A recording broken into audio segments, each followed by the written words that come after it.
Hello students, how are you today? Are you happy? I hope so. I hope so. All students are happy and healthy. Students, welcome to Radiant Learning. आप सभी का फिर से एक बार स्वागत है Radiant Learning YouTube channel पे और आप देख रहे हैं अभिनंदन बैच जिसमें बैक टू बैक क्लासेस आपको मिल रही है और उम्मीद करते हैं कि सारी क्लासेस आपकी अच्छे से चल रही होंगी। ठीक है जी, तो आज की क्लास में आपने लास्ट क्लास में एक टॉपिक पढ़ा है सब्जेक्ट वर्ब अग्रीमेंट, जो कि स्टूडेंट्स अक्सर बोलते थे ना कि सब्जेक्ट वर्ब अग्रीमेंट में क्या है। तो आज लास्ट क्लास में मैंने आपको क्या सिखाया है, कुछ बेसिक्स फंडे कि कैसे हम सब्जेक्ट के अकॉर्डिंग वर्ब को यूज करते हैं। तो स्टार्ट करते हैं कुछ प्रैक्टिस सेंटेंसेस से, मेरे साथ साथ आप नोट कर सकते हैं कुछ प्रैक्टिस। जैसे कि लास्ट क्लास में कुछ रूल्स दिए थे मैंने आपको, याद है ना, आपने समबडी वाला रूल पढ़ा था। ठीक है, तो कुछ इसी तरह के रूल्स अब देखेंगे हम। मैं आपको सब्जेक्ट वर्ब अग्रीमेंट के कुछ क्वेश्चंस देता हूं, आप इसको सॉल्व करेंगे और फिर मैं इसका रीजन बताऊंगा कि कोई क्वेश्चन किस तरह से बनना चाहिए। ठीक है जी, तो लिखिए मेरे साथ साथ कुछ क्वेश्चंस। देखिए फर्स्ट क्वेश्चन लिखिए कि it is not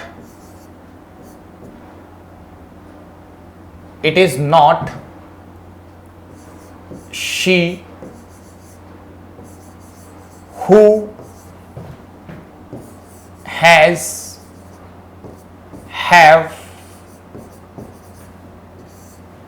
come here। First sentence आपका ये है। ओके डियर स्टूडेंट्स, आपको बताना है इसमें से हैज और हैव में से क्या अप्रोप्रिएट रहेगा, आपको देखना है सेंटेंस को। तो ये सब्जेक्ट वर्ब अग्रीमेंट के कुछ क्वेश्चंस आपके सामने दिख रहे हैं और एक क्वेश्चन मैं आपके लिए लिखता हूं कि there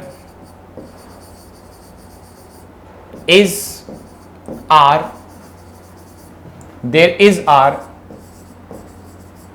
some money in my pocket. बड़े ध्यान से करना क्वेश्चंस को, इंपॉर्टेंट क्वेश्चंस हैं। ठीक है, बड़े ध्यान से इन क्वेश्चंस को आप सॉल्व करेंगे। Pocket. Next question is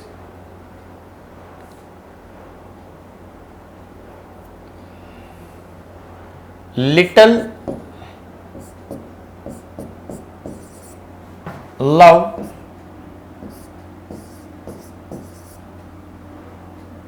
is are expressed on them। Next, many a student were playing chess। Done। Then fifth question is everyone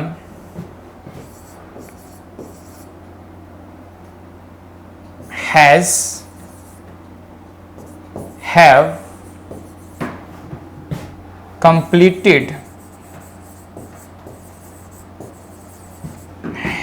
the task। Done।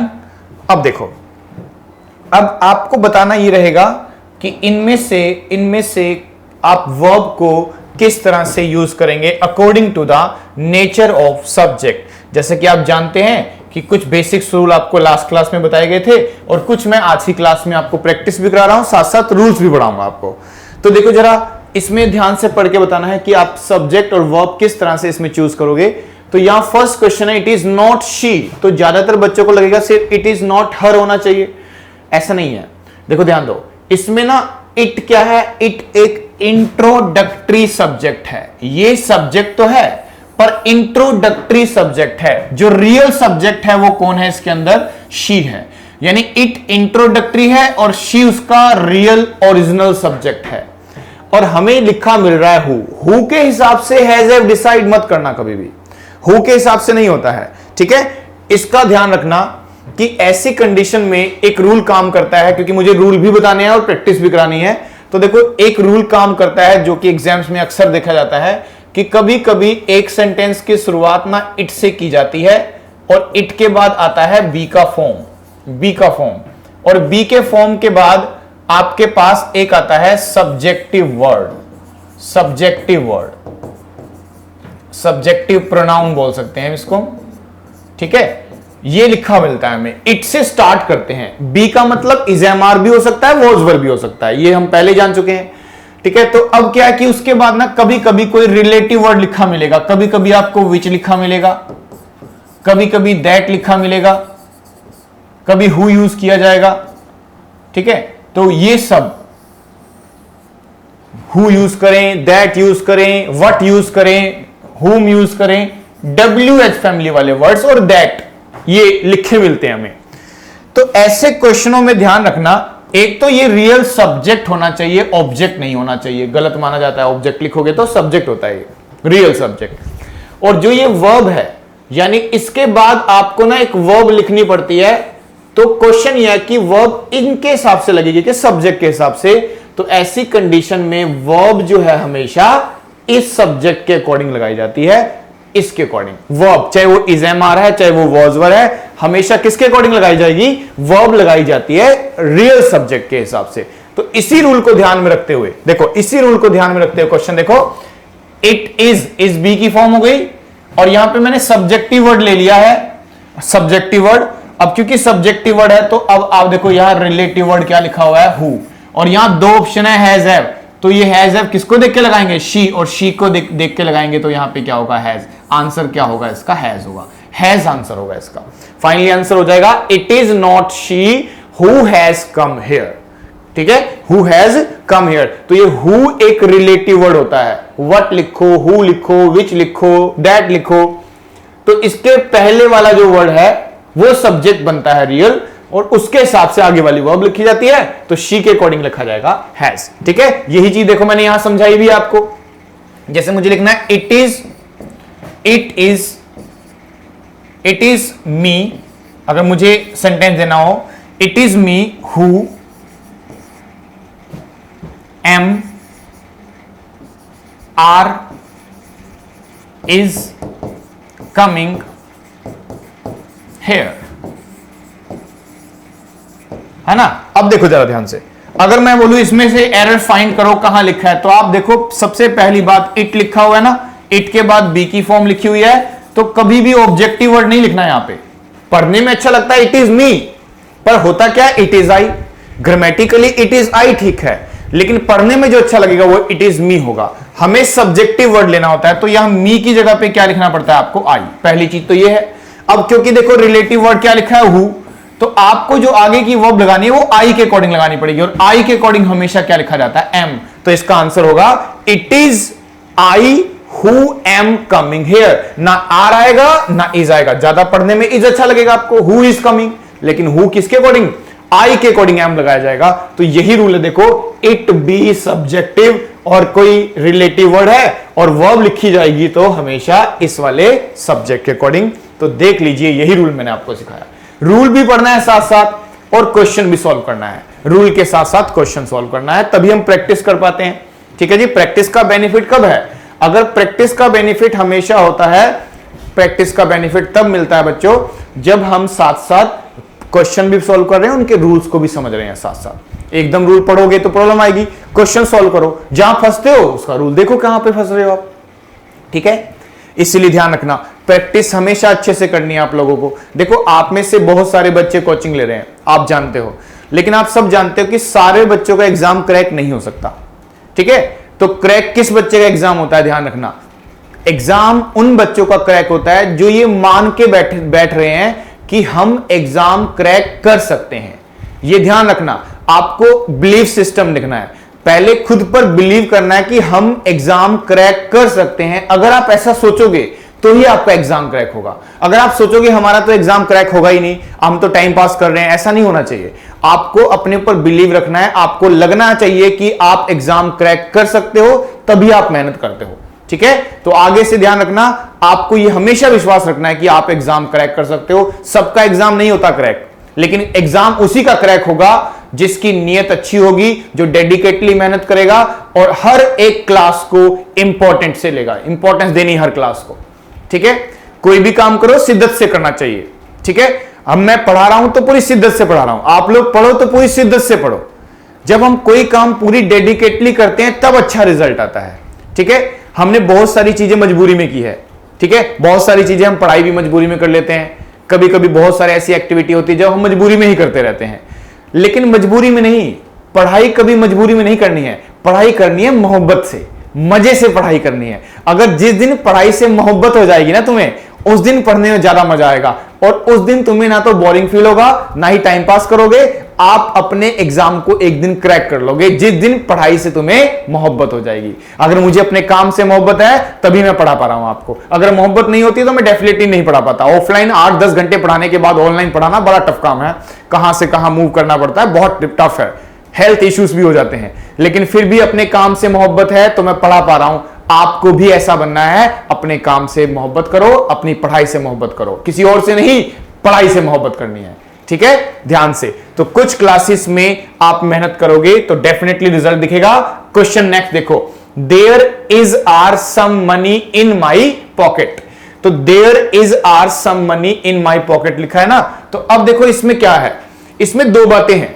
दो बातें क्या है देखो, पहली चीज कि रूल कहता है, ये रूल नंबर 1 था, ये सारे रूल्स बनते चले जा रहे हैं। जैसे लास्ट क्लास में भी कुछ रूल्स बने थे ना, अब भी कुछ रूल्स बनते चले जा रहे हैं आपके लिए। रूल्स अलग से नोट कर लेना आप लोग, कुछ खास स्ट्रक्चर सिखा रहा हूं जहां कंफ्यूज हो जाते हैं बच्चे। कभी कभी ना एक सेंटेंस की शुरुआत देयर से करते हैं हम, और देयर के बाद आता है बी का फॉर्म, बी का फॉर्म। और ये बी का फॉर्म ना, अब देखो देयर एक सब्जेक्ट है, पर कौन से वाला सब्जेक्ट होता है ये, इसको बोलते हैं डमी सब्जेक्ट। देयर को क्या बोला जाता है माय डियर स्टूडेंट, इसको बोलते हैं डमी सब्जेक्ट। यानी सब्जेक्ट है पर कौन से वाला है, डमी, मतलब अपना कोई मतलब नहीं है उसका, सजाने के लिए यूज करते हैं। तो आप क्या करता है ये डमी सब्जेक्ट, इसका रियल सब्जेक्ट ना पहले नहीं बाद में आता है, वर्ब के बाद आता है। तो रियल सब्जेक्ट जो है, असली सब्जेक्ट जो है वो बाद में आता है। तो सोचो जो ये वर्ब लगाया गया आप बी, वो देयर के अकॉर्डिंग लगाओगे कि रियल सब्जेक्ट के अकॉर्डिंग। तो बच्चे कह रहे हैं सर रियल्स के अकॉर्डिंग। तो आगे से ध्यान रखना, अगर देयर से स्टार्ट होता है सेंटेंस और उसके साथ बी लिखा है, तो पहली बात कि देयर का अपना कोई मतलब नहीं होता, उसका अपना कोई मतलब नहीं है, वो मीनिंगलेस है। लेकिन क्या है कि सजाने के लिए ऐसा लिखा जाता है सेंटेंस को, थोड़ा डेकोरेटिव बनाने के लिए। तो आप ध्यान रखना, बी की फॉर्म जो लगाई जाती है, चाहे वो इज एम आर हो, चाहे वो वॉज वर हो, हमेशा आने वाले सब्जेक्ट, जो आगे सब्जेक्ट आएगा उसके अकॉर्डिंग लगाई जाएगी, इसके अकॉर्डिंग, ठीक है जी। तो अब देखो जरा क्वेश्चन के हिसाब से चलें। तो देर से स्टार्ट किया, ये डमी सब्जेक्ट हो गया, ये उसकी वर्ब हो गई, और ये सम मनी हमारा रियल सब्जेक्ट निकला। सम मनी हमारा क्या निकला, रियल सब्जेक्ट निकला। अब बताओ सम मनी के अकॉर्डिंग आप इज लगाओगे कि आर लगाओगे। ज्यादातर बच्चे पता क्या करेंगे, आर लगा देंगे, उनको लगेगा कि सम मनी है। अरे मनी काउंटेबल है कि अनकाउंटेबल, पहले बताओ आप मुझे। बच्चे कह रहे सर ये तो अनकाउंटेबल है। अरे अनकाउंटेबल है पर मनी तो गिनते हो तुम लोग। काउंटेबल का मतलब क्या है, जिसको गिन सकते हो वो नहीं होता। किसने कहा है आपको गिनने के लिए, गिनने के लिए थोड़ी ना कहा है किसी ने। काउंटेबल का मतलब होता है जो अलग अलग हो जाए, जिससे पहले नंबर लिखा जा सके। क्या मनी से पहले नंबर लिखते हो आप कि मेरे पास 1 मनी है, 2 मनी है, 3 मनी है, ऐसा नहीं बोल सकते ना। तो ये अनकाउंटेबल है। और अनकाउंटेबल का मतलब होता है चाहे वो मनी है चाहे वो सम मनी है तो अनकाउंटेबल ही। और uncountable noun always take singular verb, हमेशा सिंगुलर वर्ब लेता है। तो यहां पे इज आएगा, आर आ ही नहीं सकता। क्या लिखना पड़ेगा, there is some money in my pocket. इतनी मनी है तो भी इज, इतनी मनी है तो भी इज लगाओगे। सम मनी से क्या हो जाएगा, इज तो फिर भी लगेगा इसके अंदर। आगे देखो, little love, little love is are expressed on them. अब देखो लिटल लव, लिटल का मतलब ना के बराबर, और लिटल का मतलब थोड़ा बहुत, और द लिटल का मतलब जितना था सारे की बात करते हैं। तो ये लव लिखा है, क्या गिन सकता है कोई लव को, नहीं ना। तो अनकाउंटेबल नाउन के साथ तो हमेशा ही सिंगुलर वर्ब आती है। तो यहां पे आना चाहिए आपका इज आना चाहिए, आर नहीं आएगा, इज आएगा। अनकाउंटेबल का क्वेश्चन एग्जाम में फेंक दिया जाता है, देखना वो बड़े ध्यान से सॉल्व करना है आपको, इज लगाना पड़ेगा यहां पे। मैनी अ स्टूडेंट, बच्चों के माइंड में पिक्चर बनी हुई है मैनी की। देखो मैनी की एक रूल फिर से ही, एक दो और एक तीसरा रूल देखिए अब, कि आपके सामने ना कभी कभी लिखा जाता है मैनी और कभी कभी जो लिखा जाता है मैनी अ। मैनी और मैनी अ दो वर्ड लिखे जाते हैं, मीनिंग वाइज तो सेम ही रखते हैं, लेकिन ना क्या प्रॉब्लम है कि मैनी एक ऐसा वर्ड है, मैनी एक ऐसा वर्ड है जिसके बाद अगर आपने लिखा नाउन, मैनी के साथ अगर आपने क्या लिखा नाउन, चाहे आपने आगे लिखी उसकी वर्ब, चाहे फर्दर कोई उसका एडजेक्टिव लिखा, एडजेक्टिव, तो ये तीनों के तीनों हमेशा कैसे रहने चाहिए, सिंगुलर रहने चाहिए, सॉरी प्लूरल रहने चाहिए। प्लूरल मैनी है इसलिए मैनी के साथ क्या लिखते हैं, हमेशा प्लूरल लिखते हैं, प्लूरल। ठीक है जी, आगे से ध्यान रखना। तो नाउन आए, वर्ब आए, एडजेक्टिव आए, ये सब के सब आपको लिखने हैं प्लूरल, बहुवचन लिखने हैं एक से ज्यादा होने की वजह से। अब बता दो मैनी है तो नाउन मैनी बॉय लिखोगे कि बॉयज लिखोगे, बच्चे कह रहे बॉयज लिखेंगे। इज लिखोगे कि आर लिखोगे, आर लिखोगे, हिज लिखोगे कि देयर लिखोगे, देयर। तो एडजेक्टिव भी प्लूरल, वर्ब भी प्लूरल, नाउन भी प्लूरल। लेकिन मैनी अ का केस अलग है, अ आ गया उसके अंदर। अब अ आने की वजह से आने वाला नाउन, आने वाली वर्ब और आने वाला फर्दर उसका जो एडजेक्टिव होता है, ये सब एडजेक्टिव, ये सब के सब कैसे रहेंगे माय डियर स्टूडेंट, सिंगुलर रहेंगे, एक वचन रहेंगे, आपको आर लगाने की जरूरत नहीं पड़ेगी। ये ध्यान रखना कि मैनी लिखोगे तो सारे वर्ड कैसे रहते हैं my dear students, plural. Many a लिखोगे तो सारे वर्ड क्या रहते हैं माय डियर स्टूडेंट्स, सिंगुलर। ठीक है, ऐसा ही एक और वर्ड दिखाऊं आपको मैं, आपके सामने आता है जैसे मैनी, और कभी कभी लिखते होंगे आप लोग अ नंबर ऑफ, क्या लिखते हो, अ नंबर ऑफ, और कभी कभी क्या लिखते होगे, the number of, the number of, a number of, the number of, a number of, the number of. तो a number of, the number of meaning same है, मैनी मैनी मीनिंग सेम है।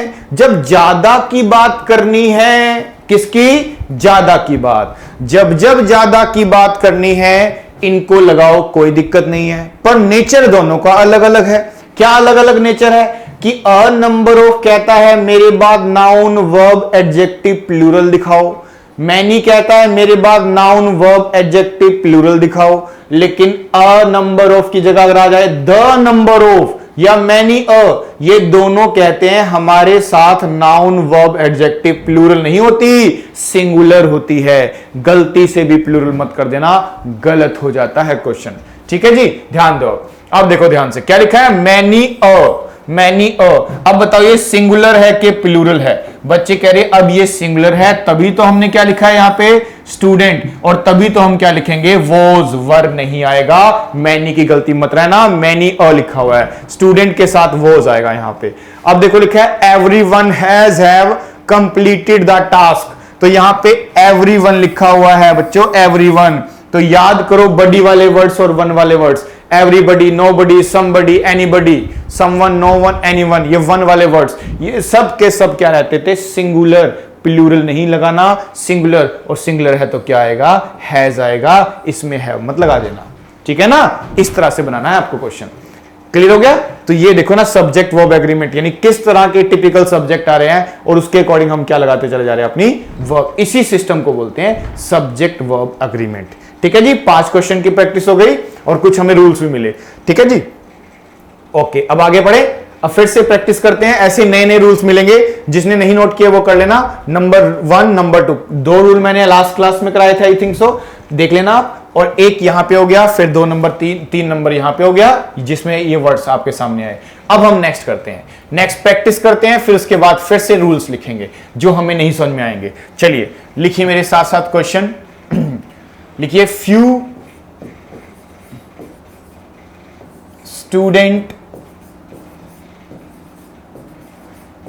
Student come or comes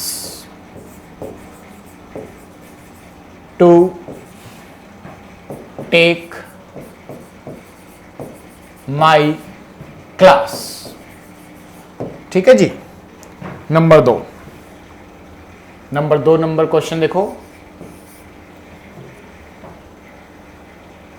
the number of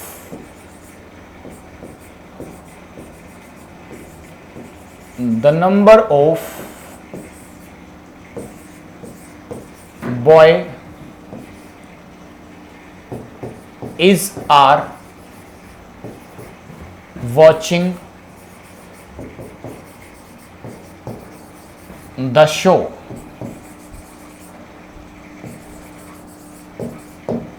ठीक है जी। Number 3,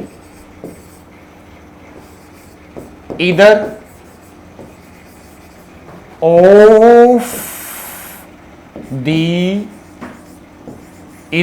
the girls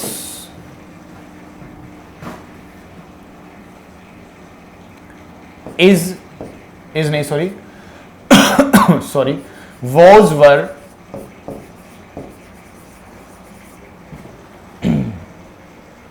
at home। ठीक है जी। Number 4, बड़े ध्यान से क्वेश्चन नोट करते रहो, कॉपी बना लो और उस कॉपियों पे क्वेश्चन नोट करा करो और आंसर भी दिया करो। ठीक है जी। उसके बाद लिखिए नेक्स्ट क्वेश्चन आपके सामने रखा जाता है कि each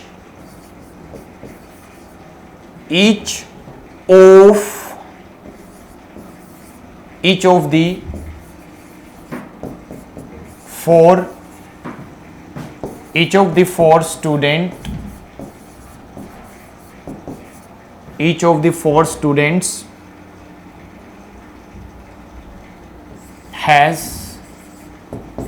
have come here। Done। 5th question, each and every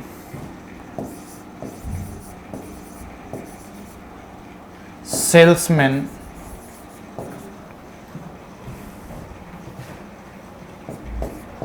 are doing their best। Done. ठीक है, अब बनाओ इसको। 5 क्वेश्चन फिर से हैं, 5 के सेट प्रैक्टिस करते रहेंगे ना और रूल्स भी बनते रहेंगे हमें नए। ठीक है जी। अब देखो लिखा है फ्यू स्टूडेंट कम और कम्स, क्योंकि हमें पता है फर्स्ट फॉर्म में भी सिंगुलर प्लूरल होता है। अगर सब्जेक्ट सिंगुलर होता है तो वर्ब में एस लगाना चाहिए, अगर सब्जेक्ट प्लूरल होता है तो वर्ब में एस नहीं लगाना चाहिए। ठीक है। अब जरा देख लो, फ्यू लिखा है तो पहली बात फ्यू के बारे में आपको पता होना चाहिए। देखो ये जो फ्यू लिखते हैं ना हम लोग, फ्यू लिखो, चाहे आप अ फ्यू लिखो, चाहे आप द फ्यू लिखो, तो ये जो 3 वर्ड बताए मैंने आपको, ये 3 के 3 वर्ड ध्यान रखना, 3 के 3 वर्ड, फ्यू हो अ फ्यू हो, अ में ज्यादा दिक्कत आती है बच्चों को। इन सब का मीनिंग कम बनता है, यानी इनका यूज हम कम चीज दिखाने के लिए करते हैं। पर कितना कम ये पूछना चाहिए आपको, कितना कम। मेरी क्लास में 100 बच्चे हैं, 100 में से 3 बच्चे क्लास लेने आए हैं, तो क्या इन वर्ड्स को यूज कर सकते हैं? हाँ कर सकते हैं।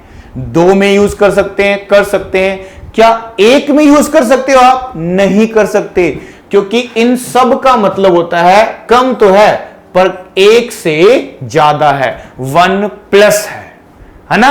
अगर 1 प्लस है, सोचो जरा, तो 1 प्लस होने के कारण इनके बाद जो नाउन लिखेंगे हम, वो नाउन कैसा होना चाहिए, वो वर्ब कैसी होनी चाहिए और आगे का एडजेक्टिव कैसा होना चाहिए। तो ये तीनों के तीनों चीज कैसी होनी चाहिए?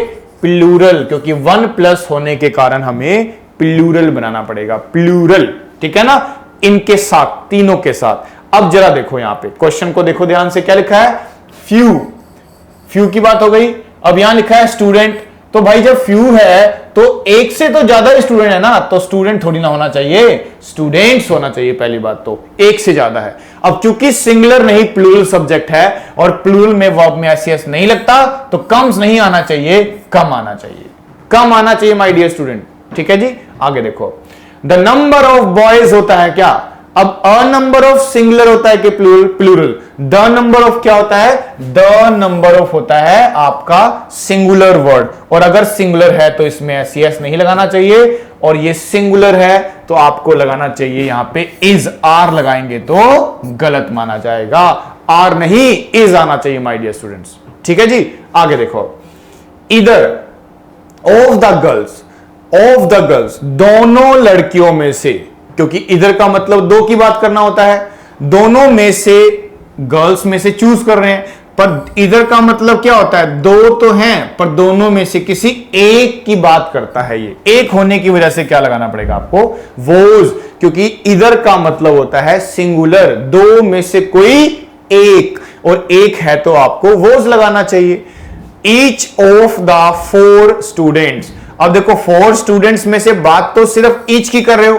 अब हिंदी बना के देखो तो आपको लगेगा ईच एक ऐसा वर्ड है, ईच एक ऐसा वर्ड है जो कि सबकी बात करता है। नहीं भाई, ऐसा मत सोचना।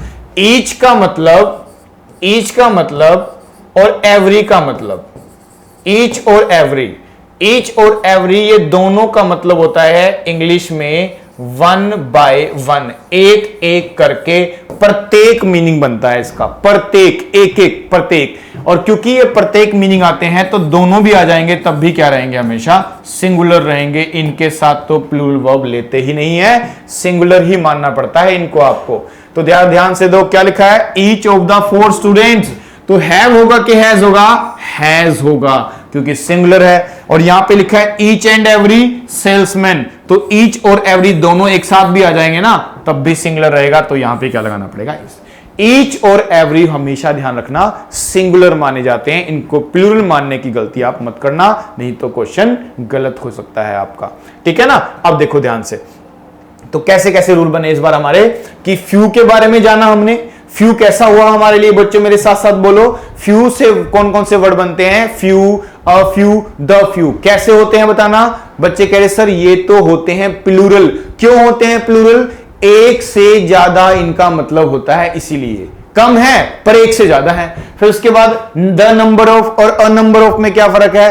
अ नंबर ऑफ कैसा है जी? प्लूरल है। द नंबर ऑफ कैसा होता है? सिंगुलर, और सिंगुलर है तो नाउन सिंगुलर और वर्ब भी सिंगुलर होती है। फिर आता है जी इधर का मतलब दो में से कोई एक, नीदर का मतलब जीरो, कोई नहीं, नन का मतलब कोई नहीं, तो ये सब सिंगुलर वर्ड हैं, तो सिंगुलर वर्ब आएगी इसके साथ। ईच का मतलब, एवरी का मतलब, ईच का मतलब प्रत्येक, एवरी का मतलब भी प्रत्येक। लेकिन दोनों की खास बात क्या है? एक एक की बात करते हैं, 1 by 1 की बात करते हैं, इसीलिए सिंगुलर मानते हैं। तो इनके साथ कैसी वर्ब आती है? सिंगुलर वर्ब आती है। इस बात का आप ध्यान रखेंगे।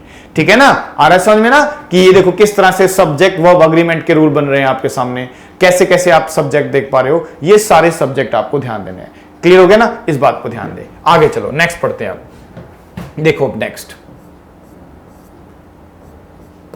ठीक है जी। अब नेक्स्ट फिर क्वेश्चन लिखो मेरे साथ, कुछ लिखिए। क्वेश्चन हमारे सामने लिख रहे हैं कि इन द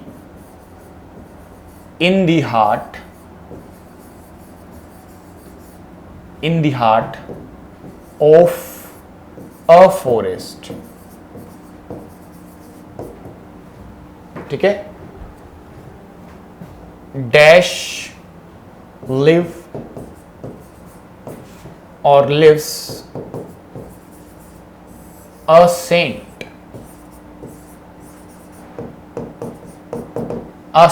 साधु संत। नेक्स्ट लिखिए, नेक्स्ट सेंटेंस आप नोट करेंगे, sorry. There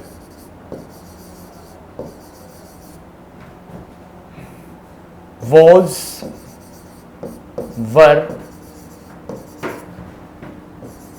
a number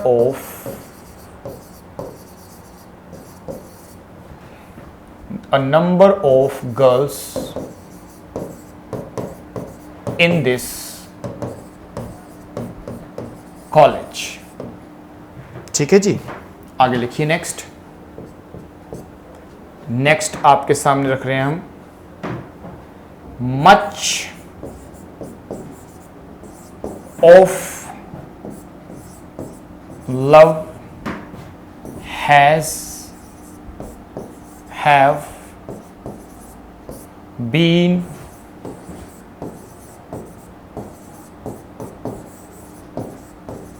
expressed on them. Next,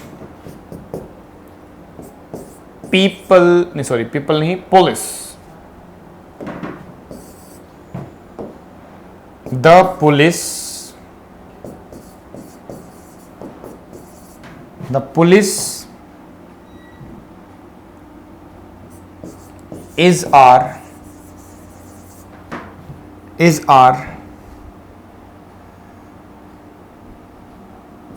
running after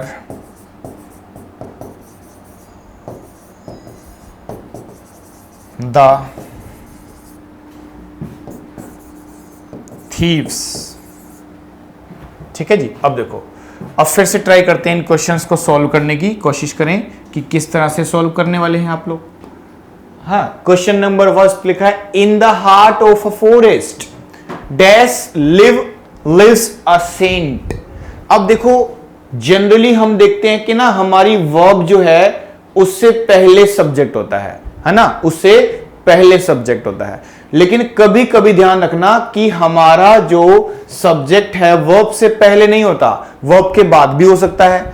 ऐसा तब होता है जब हम एक सेंटेंस में इन्वर्जन लगाते हैं। इन्वर्जन का मतलब होता है पहले हम अपनी वर्ब लिखते हैं फिर अपना सब्जेक्ट लिखते हैं, ठीक है ना। तो अब देखो, इन the heart of a forest, तो हमें अगर इसमें देखना हो तो हम इनको तो ऑब्जेक्ट मान के चलेंगे, लेकिन हमारा सब्जेक्ट कौन, रहने का काम कौन कर रहा है, सेंट कर रहा है, और सेंट एक है तो यहां पे सिंगुलर होने के कारण क्या लगाना पड़ेगा आपको, लिव्स लगाना पड़ेगा, लिव्स लगाना है आपको, ठीक है जी। आगे देखो, there were a number of girls in this college. अब जरा देख लो, there were a number of. अब देखो, अगर देयर से स्टार्ट करते हैं तो वर किसके अकॉर्डिंग लगेगा, आगे वाले सब्जेक्ट के अकॉर्डिंग। क्या लिखा है, अ नंबर ऑफ गर्ल्स। तो बताओ, अ नंबर ऑफ सिंगुलर है कि प्लूरल, प्लूरल, तो आपको क्या लगाना चाहिए, वर लगाना चाहिए। फिर देखो, much of love has been expressed on them. तो अब देखो, यहां पे लव की नहीं मच की बात कर रहे हैं, मच ऑफ लव। मच गिन सकते हो क्या लव को, आप नहीं गिन सकते हो, सिंगुलर माना जाता है, अनकाउंटेबल हमेशा, ठीक है। The police is are. अब ध्यान रखना कि पुलिस इज अ सिंगुलर नहीं प्लूरल नाउन माना जाता है। तो पुलिस द लगा होना तो हमेशा क्या लगते हैं, आर। हनी, पुलिस को हम हमेशा क्या मान के चलते हैं, प्लूरल नाउन। हां, अगर पुलिस मैन बोला है तो बात अलग है, पुलिस को मानते हैं द पुलिस। आर्मी सिंगुलर होती है, पुलिस प्लूरल होती है। तो पुलिस आर लिखा जाता है, आर्मी इज लिखा जाता है। द पुलिस आर होगा, आर क्यों, क्योंकि ये प्लूरल नाउन माना जाता है, आर लगाते हैं। Police is a plural noun, ठीक है। अब हो गया। अब नेक्स्ट देखो, अब सबसे इंपॉर्टेंट पेयर्स बता रहा हूं मैं आपको, जो आपके एग्जाम्स में देखने को मिलेंगे आपको। देखो, कभी कभी ना आप देखना कि ना कुछ कंजंक्शनल पेयर्स हैं आपके पास। एक यूज करते थे आप लोग इधर का पेयर और, एक यूज करते होंगे आप लोग नीदर का पेयर नॉर, और एक यूज करते थे आप लोग नॉट ओनली, नॉट ओनली का पेयर, बट ऑल्सो। क्या यूज करते थे, बट ऑल्सो। तो ये जो तीन मैंने पेयर यूज कर दिया आपके लिए, ये तीन पेयर जो मैंने यूज करे हैं आपके लिए, तो आप ध्यान रखना, इधर और, neither nor, not only but also. तो ये इधर और निदर नॉर का मतलब क्या होता है, जानते हैं ना आप सब। देखो, निदर इधर और का मतलब होता है कि दो सिचुएशन तो है पर बात एक की करना चाहते हैं। निदर नॉर का मतलब है दो सिचुएशन तो है पर बात दोनों में से किसी की भी नहीं करना चाहते आप। नॉट ओनली बट ऑल्सो का मतलब क्या होता है कि दो सिचुएशन है पर दोनों की बात करना चाहते हो, यानी इसका मतलब होता है या तो ये या वो, इधर दिस और दैट। इसका मतलब ना तो वो ना ये, neither this nor that. Not only but also का मतलब ना केवल ये परंतु ये भी, दोनों की बात कर रहे हैं। अब इसमें कंफ्यूजन ये हो जाता है हमें कि हम लोग क्या करने लगते हैं ऐसे सेंटेंस में कि वर्ब अगर मुझे टारगेट करनी हो तो मैं कैसे टारगेट करूंगा। देखो अब ये 3 पेयर अलग हैं, ठीक है। इनका रूल ये बनाया गया है वर्ब का कि अगर मुझे इनके बाद लगानी क्या पड़े, स्टूडेंट ध्यान रखना, वर्ब लगानी है इनके बाद, तो इन सभी, इन देखो सारे पेयर्स का नहीं बोल रहा हूं कंजंक्शन, इन तीनों का याद रखना कि इन तीनों का एक रूल बनाया जाता है कि वर्ब जो है ना will be used, verb will be used, इनकी जो वर्ब है वो यूज होती है according to the nearest subject. Hindi से काम नहीं चलता है इसका, हिंदी कुछ और बनेगी, इंग्लिश में वर्ब कुछ और के हिसाब से लगेगी। इसका रूल होता है कि जो इसकी वर्ब लगाई जाती है ना इन पेयर्स की, वो पास वाले सब्जेक्ट के हिसाब से लगाई जाएगी, चाहे वो सिंगुलर हो चाहे वो प्लूरल हो। ये नहीं कह रहा हूं कि सारे वर्ड सिंगुलर हैं भाई, मीनिंग वाइज देखा जाए तो आप देखोगे दोनों में से एक सिंगुलर है, दोनों में से 0 सिंगुलर है, दोनों की बात करोगे फिर तो प्लूरल बनेगा ना। लेकिन मैं बात बता रहा हूं कि इनका मतलब इस हिंदी से नहीं बनता है, इनका पेयर का 3 पेयर है बस, ये इन्हीं का, इन तीनों का रूल होता है कि जो वर्ब लगाई जाती है वो मीनिंग के हिसाब से नहीं, पास वाले सब्जेक्ट के हिसाब से लगाई जाती है। जरा देख लो सेंटेंस, जैसे मैं लिखूं कि इधर ही और she is are taking my class. एक तो मैंने सिचुएशन ये बना दिया आपके लिए, और एक सिचुएशन बना रहा हूं मैं आपके लिए कि इधर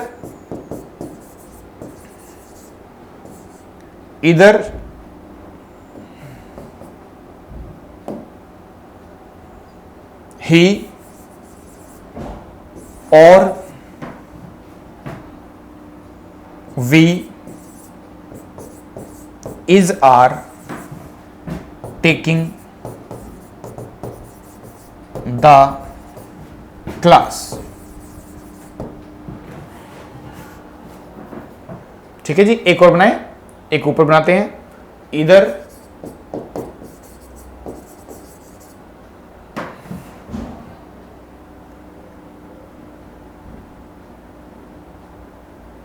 यू